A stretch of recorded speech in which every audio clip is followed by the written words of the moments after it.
अशोक सिंह हमारे घर पे चढ़ करके आए और मुझे बूटी बूटी काट करके और जिंदा बूटी बूटी काट करके मुझे गंगा जी में फेंकने का, और मेरा परिवार उनके आए दिन मुझे कारतूस कुछ न कुछ हथियार जैसे ले करके मुझे डराने और धमकाने का काम करते हैं, जिससे मेरा परिवार बहुत सदमे में है और किसी न किसी दिन मेरा और मेरे परिवार के साथ बोरिया में बनवाई तू कुछ ना करबो, तोरा औकातो नहीं थी जान लो। तो बोरिया में जिंदा बनवा के फेंकवा गंगा जी में, तू तोर से कुछ ना उखड़ी। ये सरकार में तू कहीं जेबो कुछ ना हमार ना, तू है जन मोहम्मदाबाद ना गाजीपुर जेबो तो हमार लखनऊ से सोच बा तू कुल जना के मुकरे के पड़ी। बात सही है, हम ठाकुर हैं, ठाकुर मुख्यमंत्री है, हमारा कुछ नहीं कर पाएंगे। नहीं बात सही है, पांच ठाकुरन को नियम बा योगी को केहू ठाकुर। इस वक्त मैं उत्तर प्रदेश के जनपद गाजीपुर में मौजूद हूँ और यहाँ एक युवक से मेरी मुलाकात हो गई है। क्या देश के हालात हैं, मैं खुद इनसे जानना चाहता हूँ इनका परिचय लेने के बाद कि इस वक्त हमारे उत्तर प्रदेश की डबल इंजन की सरकार चल रही है, कैसी चल रही है, युवा बताएगा। सबसे पहले आपको प्रणाम मेरा, और आपके जी ने चैनल को माध्यम से आपको बहुत बहुत धन्यवाद। और मेरा नाम है राम प्रवेश राम, पिता का नाम मंजू राम, ग्राम भुसौला, थाना व विकासखंड भांवरकोट, तहसील मोहम्मदाबाद, जनपद गाजीपुर का मूल निवासी हूँ। मैं अनुसूचित जाति चमार का व्यक्ति हूँ और मैं मूल निवासी ग्राम भुसौला से हूँ। इस वक्त देश के क्या हालात हैं बताइए आज पे आप। मैं जो डबल इंजन की सरकार चल रही है और एक बहुत सुंदर कलाकार गायिका नेहा सिंह राठौर ने अच्छी अपने गाना के माध्यम से सर्व समाज को बताने का काम किया, लेकिन ये डबल इंजन की सरकार ने उनके विरुद्ध नोटिस जारी कर दिया एफआईआर दर्ज करने के लिए। जैसे बहुत से कलाकार हैं समाज में अश्लील गाना गाते हैं जो कि अपने परिवार में लोग उसको नहीं सुन सकते, उनके ऊपर इस सरकार की कहीं कोई निगाह नहीं है। तो क्या उनकी जो नेहा सिंह राठौर की गाना है क्या सामाजिक गाने होते हैं? बिल्कुल सामाजिक गाना है, ये सर्व समाज को देखते हुए उन्होंने गाना गाया और समाज को जैसे युवाएं हैं चाहे जो भी पीढ़ी हैं उनको सुन करके बहुत अच्छा लगा, उस पर लोग विचार करके उनकी बातों से सहमत हैं। लेकिन इसे डबल इंजन की सरकार को अच्छा नहीं लगा, उनके विपरीत एफआईआर दर्ज कराने का उनको नोटिस जारी कर दिया है। और ये डबल इंजन की सरकार है, इनके सरकार में दो तरह के कायदा और कानून बना दिए हैं जिससे समाज को न्याय नहीं मिल सकता है। समाज को जैसे गरीब वंचित लोगों हैं उनको न्याय नहीं मिल सकता है। जैसे मैं एक गरीब परिवार से आता हूं और पूर्व में ग्राम पंचायत चुनाव हुआ जिसमें मेरे यहाँ सुरक्षित सीट हो गया, और जो सिटिंग प्रधान रहे सावित्री सिंह और उनके देवर अशोक सिंह जो सचिव पद पर कार्यरत हैं, और 12 चोर ब्लॉक गाँव में उन्होंने 40 लाख रुपए का गमन किया और गमन करते उनको जिलाधिकारी द्वारा उनको सस्पेंड करा दिया। लेकिन वो बहुत चतुर और चालाक हैं।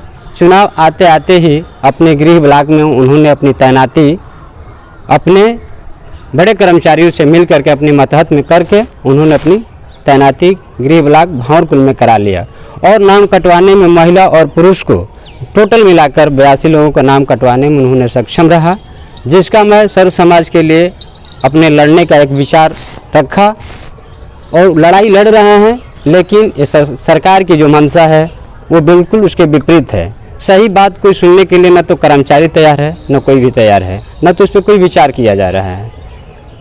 इसमें जो है हमारे ही गांव के अशोक सिंह और सुरेश सिंह, रणजीत सिंह, पुत्रगण स्वर्गीय श्रीनाथ सिंह और रतन राज, दत्तक पुत्र सुरेश सिंह और शैलेंद्र सिंह यादव, वीरेंद्र सिंह यादव, धीरेन्द्र सिंह यादव, पुत्रगण श्री श्रीनाथ सिंह यादव जो मेरे ही गांव के मूल निवासी हैं, चुनाव पीरियड में 17/4/2021 को हमारे घर पे चढ़ करके एक राय हो करके हमारे पिताजी और मेरी माताजी और मुझे भी और मेरे परिवार को भी उन्होंने मारने का काम किया, जिससे हमने प्रार्थना पत्र भांवरकुल एसओ को भी दिया, क्षेत्राधिकारी मोहम्मदाबाद को भी दिया, जिला अधिकारी मोहम्मदाबाद को दिया, लेकिन इस पर कोई विचार नहीं किया गया। फिर मैंने अपनी लड़ाई लड़ता रहा।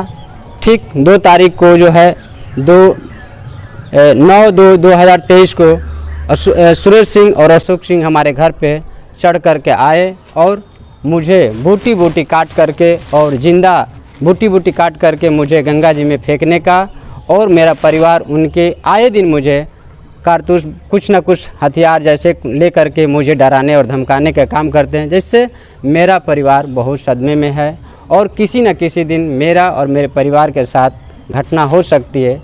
जिससे मैं प्रार्थना पत्र के द्वारा मैं एसओ को भांवरकुल को बताया, उन्होंने मेरी बात को नहीं सुना। फिर मैंने और 20 तारीख को अपने पुलिस अधीक्षक द्वारा उनको मैंने रजिस्ट्री द्वारा डाक भी भेजा और उनसे मैंने व्यक्तिगत भी जा कर के अपनी बात कहा, लेकिन वहाँ से भी मुझे कोई आश्वासन नहीं मिला। मैंने ये भी अपील किया श्रीमान मेरी ऑडियो को 1 मिनट सुन लिया जाए, लेकिन उनके द्वारा ऑडियो नहीं सुना गया। फिर मैंने जिलाधिकारी को रजिस्ट्री द्वारा प्रार्थना पत्र भेजा और उनसे भी मैंने जा कर के अपनी गुहार लगाया और वीडियो सुनने का उनसे निवेदन किया, लेकिन नहीं सुना गया। उन्होंने कहा ये वीडियो जो है मैं थाने एसओ को मैं मार्क कर रहा हूँ, आपकी वीडियो सुन करके एफआईआर दर्ज करने योग्य होगा तो दर्ज किया जाएगा। लेकिन मैं इस सरकार से बहुत नाखुश हूँ और मेरे न किसी दिन हत्या हो सकती है और अपने बलबूते में करके सरकार की भी मंशा है कि मेरे को गलत फर्जी मुकदमे में भी मेरे ऊपर मुकदमा कराया जा सकता है, जहाँ तक मुझे उम्मीद है। तो आप क्या कहते हैं? मैं यही चाहता हूं कि हम एक गरीब परिवार से हैं, मेरी जो सही है सच्चाई है सुन करके जान करके गांव में पता करके और उन लोगों के खिलाफ़ कड़ी से कड़ी सज़ा दीजिए, उनके ऊपर एफआईआर किया जाए, क्योंकि हम जैसे गरीब लोगों को न्याय मिल सके। मैं यही उम्मीद करता हूँ। 82 लोगों के जो नाम काट दिया गया उस पर कुछ नहीं हुआ? उस पर आज तक कुछ नहीं है। हर से उप जिलाधिकारी महोदय से मैंने 2 महीने पहले भी मिला, आज भी मैंने मिला। मैडम जी ने हमें आश्वासन दिया कि आपको जल्द से जल्द किन कारणों से नाम काटा गया और क्यों काटा गया, जो कि मेरे गांव आज जब से मैं जो लोग बालिग हो गए हैं वो कभी मेरे गांव छोड़ के कहीं गए नहीं, हमेशा से अपने गृह निवास से ही अपना वो वोट देने का मत देने का काम किया। लेकिन कुछ लोगों को महिला और पुरुष को मृत दिखा दिया गया, कुछ लोगों को अदर ब्लॉक में नाम डाल दिया गया, कुछ लोगों को अलग गांव में नाम डाल करके अपने हमारे मूल गांव के निवासी से उनको हटा करके उनको वोट डालने से वंचित रखा, जो कि एक कानूनन अपराध है, एक मौलिक अधिकार है जो कि हर चीज़ आदमी यूज कर सकता है। इसको अपना है, गोपनीय चीज़ है, इसको किसी को शेयर नहीं किया जाता। अपने मत दे करके अपने जिनको श्रद्धा उनको दे सकते हैं, इस पर कोई टिप्पा टिप्पणी व्यक्ति नहीं कर सकता है, जो कि उनसे वो वंचित रहें।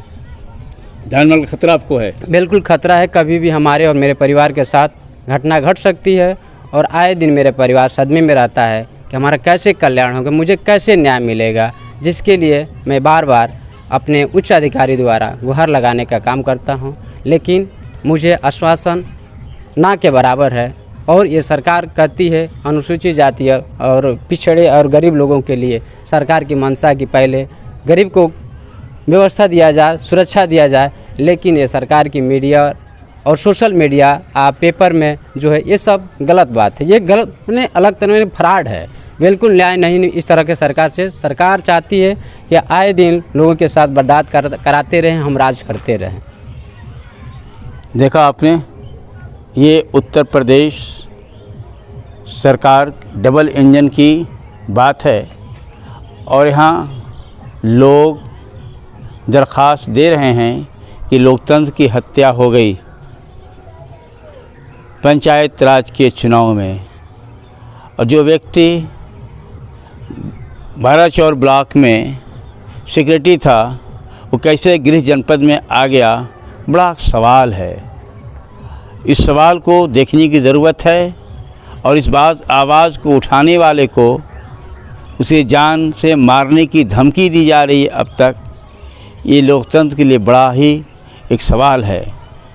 72 न्यूज़ इस बात की अपील करता है उच्च अधिकारियों से कि इस बात को मद्देनज़र रखते हुए इस पर ध्यान दें, अन्यथा हो सकता है कभी इस युवक की हत्या हो गई तो यकीनन पूरे समाज के लिए और सरकार के लिए बड़ा ही एक धब्बा लगेगा भांवरकुल थाना अंतर्गत।